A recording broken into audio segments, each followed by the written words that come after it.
Vous avez les cheveux fins, mous, et vous avez toujours rêvé d'une belle crinière longue et épaisse. C'est possible en vous offrant une extension de cheveux, c'est-à-dire concrètement en vous faisant poser les cheveux d'une autre. C'est assez cher, de plus en plus même, car il y a toujours plus de demandes. Mais d'où viennent ces chevelures vendues ici à prix d'or? Sébastien Faure a remonté une filière de ce drôle de business en partant de Lausanne. Et vous allez voir où ça l'a mené.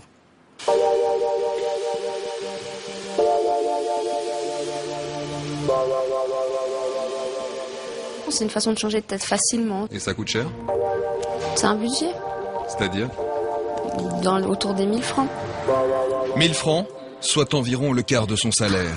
Et cela ne tiendra que 3 ou 4 mois. Elodie, réceptionniste à Lausanne, est loin d'être une exception. En Europe, aux États-Unis, les extensions de cheveux font fureur, alimentant un gigantesque business. D'où est-ce qu'ils viennent ces cheveux? Alors ça, il faut demander à la coiffeuse. Vous avez jamais posé la question? Non, pas réellement. Nadji Reddy aussi considère ses cheveux comme l'élément essentiel de sa beauté. Et c'est précisément pour cela que cette Indienne de 21 ans a décidé de les raser pour en faire offrande au dieu Venkateshvara en signe d'humilité.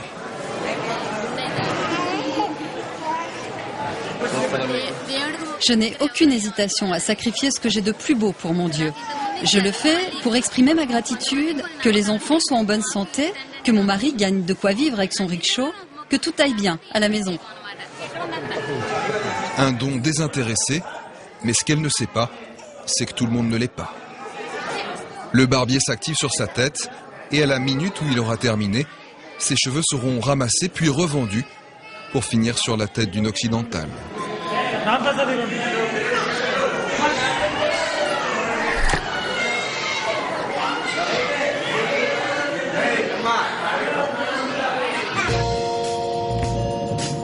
Il est encore tout jeune, mais cela fait déjà 3 ans qu'il s'est lancé sur ce marché si juteux. Arthur Demange s'est depuis imposé comme le fournisseur d'une des chaînes de salons d'extension les plus renommées. La chaîne vient d'ouvrir sa première filiale en Suisse, dans le centre de Lausanne. C'est là qu'il se rend pour rencontrer sa cliente, Absa Toussi, la fondatrice de la chaîne Ethnicia. Et il n'arrive pas les mains vides. Bonjour, monsieur. Ça va? Je reviens d'Inde et du labo. Donc je te ramène des échantillons, des nouveaux échantillons. Des échantillons de cheveux qu'il est allé chercher loin, très loin, pour, dit-il, trouver la qualité et le volume. On est sur le 100% naturel et point de vue quantité, il y a 200 tonnes par an. Donc ça laisse de passer. 200 tonnes? Voilà. C'est un business aujourd'hui comme le pétrole, avec des fluctuations et des cours aussi, ça c'est important. Donc non, c'est précieux le cheveu, je veux dire, c'est précieux et c'est cher.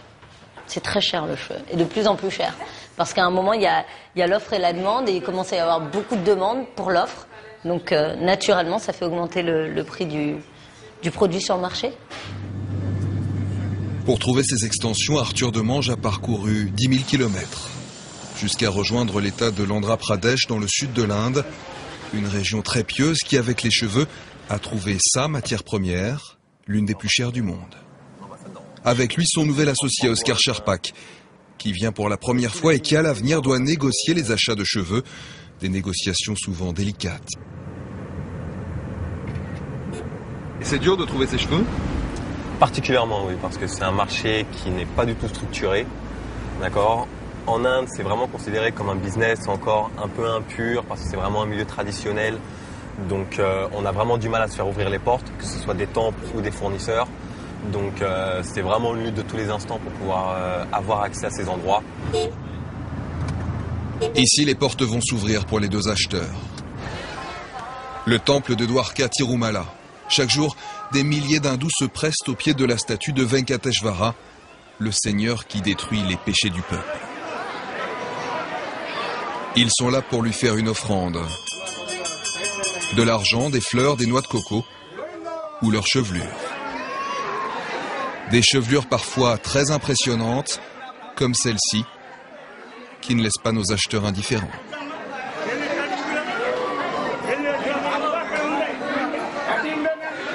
financièrement, ça représente quand même un beau paquet d'argent.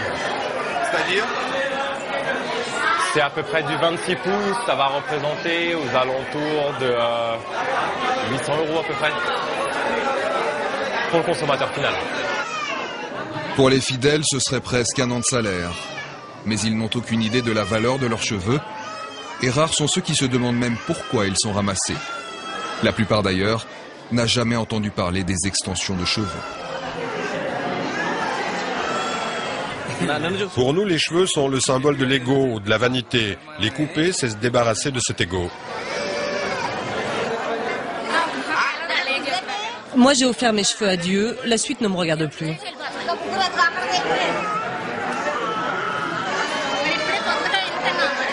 C'est la première fois que j'entends que l'on revend des cheveux du temple. Les femmes offrent leurs cheveux pour accomplir un vœu. Alors si on les revend, ça me gêne un peu. Une gêne qui n'est pas vraiment partagée par les deux acheteurs français.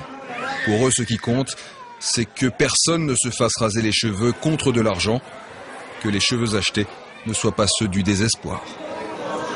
Tout simplement une question d'éthique, car on considère que si vous payez une misère quelqu'un car il n'a pas d'argent pour lui prendre ses cheveux de manière à les revendre beaucoup plus cher derrière et que vous faites de l'argent sur cette personne, c'est faire de l'argent sur le dos de la misère du monde. Les cheveux, ils sont là, on va pas les jeter parce que donc tant qu'à faire, on pourrait presque parler de recyclage au final. Une centaine de barbiers attend les fidèles qui veulent se raser le crâne.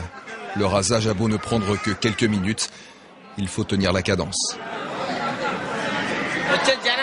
Chacun d'entre nous rase dans les 50 personnes par jour. Parfois 100, ça dépend vraiment de l'affluence.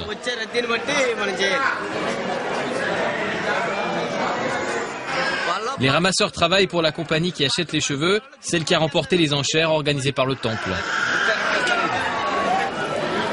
Le montant de la transaction n'est pas public, mais on parle là de millions de francs. Et la taille des cadenas qui protègent les cheveux est plutôt éloquente.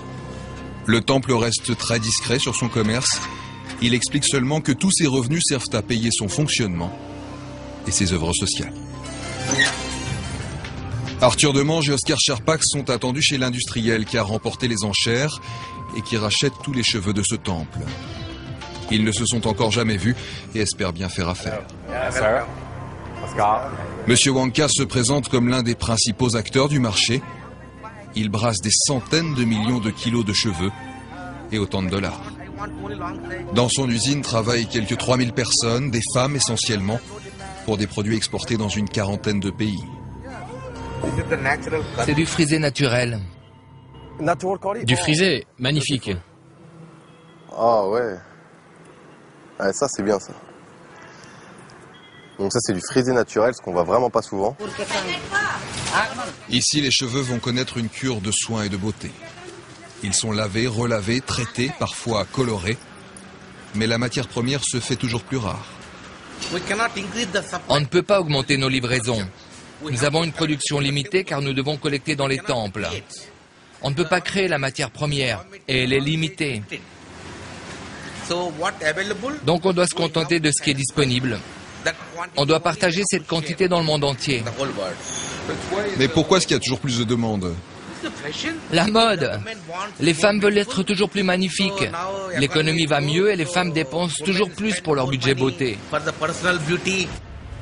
L'usine se répartit sur 3 bâtiments. Dans chacun, des étages d'ateliers et des centaines d'employés. Car ce sont des heures d'un travail très minutieux. Il faut trier, démêler, brosser, ajuster les cheveux entre eux. Un travail de fourmi possible uniquement avec des salaires de moins de 2 francs par jour.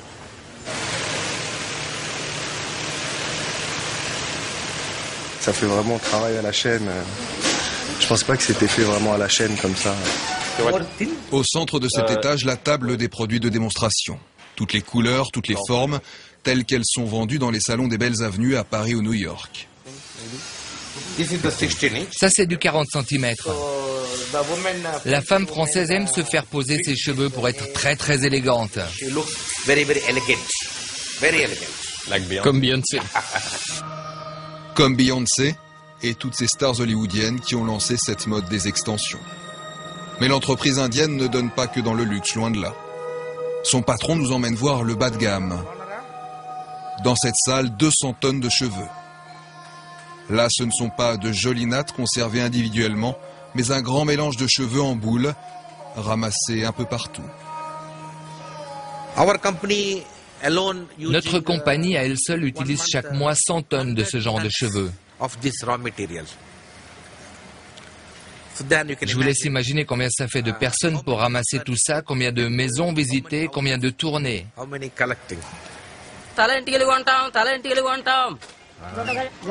Des dizaines de milliers.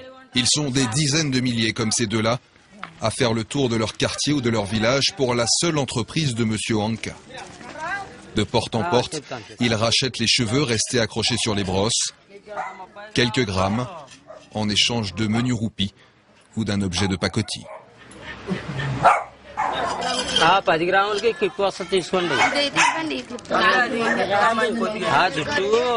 Quand j'en aurai ramassé 500 grammes, j'irai revendre ces cheveux, ça me rapporte 2 à 4 francs à chaque fois. Ça permet de gagner un peu d'argent pour se nourrir, mais ça ne suffit pas pour vivre. De cette montagne de cheveux déversés et triés chaque jour dans l'usine de Monsieur Wanka, rien ne se perd. L'essentiel partira en Chine. Les cheveux utilisables finiront en perruque ou en extension pas chère. Le reste serait mangé.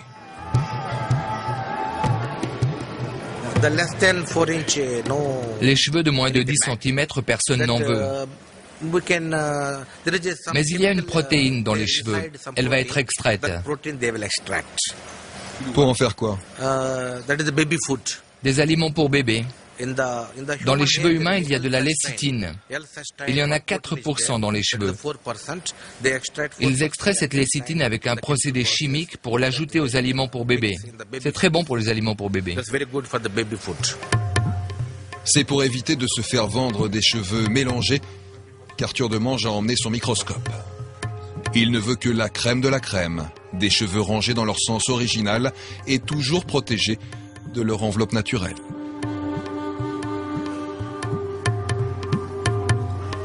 Pour nous, d'après le microscope optique, le résultat est bon. Les produits de Monsieur Wanka l'ont convaincu. Reste la partie difficile, obtenir un rabais sur le prix affiché de 6 à 900 francs le kilo. Regardez, vous avez déjà un rabais de 5%. Oui, on est très content, mais on aimerait un autre rabais. Vraiment désolé, mais là on avance avec des prix qui changent au jour le jour.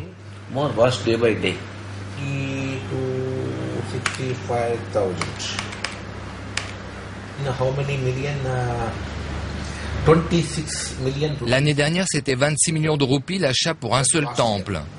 Mais cette année, avec la plus grosse concurrence, ils ont fait monter les enchères et c'est passé à 60 millions de roupies.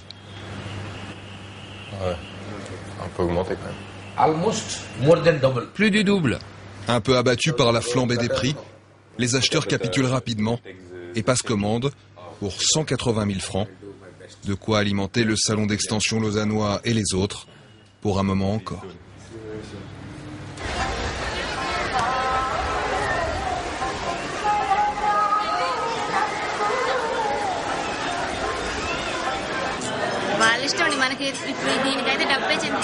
Moi, vous savez, mes cheveux, ils vont repousser. Alors, si une femme veut se servir des miens, même si c'est juste pour être à la mode, je serais vraiment contente pour elle.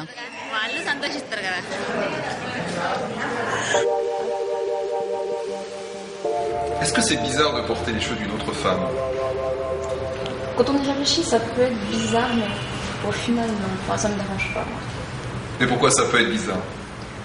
Dans le sens où je me dis, une femme qui a coupé ses cheveux et finalement ils sont sur moi, mais au final, c'est des cheveux, ça reste des cheveux, qu'ils soient à moi ou pas, c'est pareil. Et pour vous, Absatou? La première chose, c'est que je les remercie. Ça me permet de changer le look comme je l'entends et comme j'en ai envie.